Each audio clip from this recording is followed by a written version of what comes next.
Այսօր ուզում եմ մի շատ կարևոր հարցի պատասխանեմ, քանի որ այդ հարցը շատ հաճախ է հնչում։ Խոսքը գնում է հղիության պլանավորման ընթացքի մասին եւ այդ ընթացքում զբաղվում եմ ես սեռի հաշվարկով, սեռի պլանավորմամբ եւ նույն շարքին կդասեի նաեւ հարցը փոքր ժամկետներում սեռի որոշումը։ Դեք հարցը շատ ակտուալ է ցավոք սրտի, բայց ես ձեզ ասեմ, զբաղվում եմ միայն մի մեթոդով, դες մոծապանենք այս մեթոդը, երևի ձեռնոցի սկզբում կանվանենք, սենց գուշակելով, կամ տղա է լինում, կամ աղջիկ է լինում, ամենայն լրջությամբ։ Գիտեք, շատ հաճախ ուղղակի հնչում, դրա համար որոշեցի սենց դեմոնստրատիվ ձեզ ցույց տամ։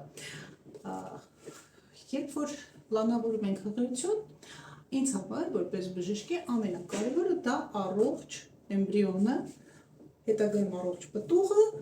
առողջ ծննդաբերություն եւ առողջ մայրիկ եւ առողջ բալիկ դուրս ենք գնում գոլեգաներիս հետ միասին։ Հիմնականում իմ աղջիկները կապը պահում են մինչ ծննդաբերությունը ներառյալ եւ հետո արդեն այցի ժամանակ տեսնում եմ, թե ինչ հրաշք բալիկ ունեն եւ անպայման այցելում են, շատ հաճելի է այդ պահը։ Այնպես որ պլանավորման ընթացքում իմ նպատակը դա է։ Կարծում եմ իմ մոտեցումը հասկանալի է։ Ինձ մեկ հարցնում են, որ վիդեոներում լավ չի երևում, թե ինչ է ամրացված մեջքից հետևը, ստեղ միայն դիպլոմներ են, ստեղ չկա ոչ մի վերապատրաստում, այսինքն կարծում եմ բավական երկար ժամանակ տրամադրել եմ ու տրամադրում եմ դեռ ուսմանը, այնպես որ զբաղվում եմ զուտ բժշկական, առողջապահական հարցերով, առողջությունը պահպանելու, կանխարգելելու տարբեր պաթոլոգիաները, բայց ոչ պլանավորելու սեռ եւ այլն տարբեր հաշվարկներ անունով, այնպեսի բաներ ես մեկ-մեկ լսում։ Այսօր այս ձեռնոցի մեթոդը ինքը իրականում շատ լավ աշխատում է ու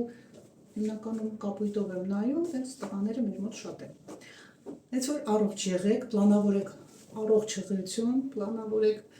առողջ հղիության ընթացք, հետևեք բժիշկների խորհուրդներին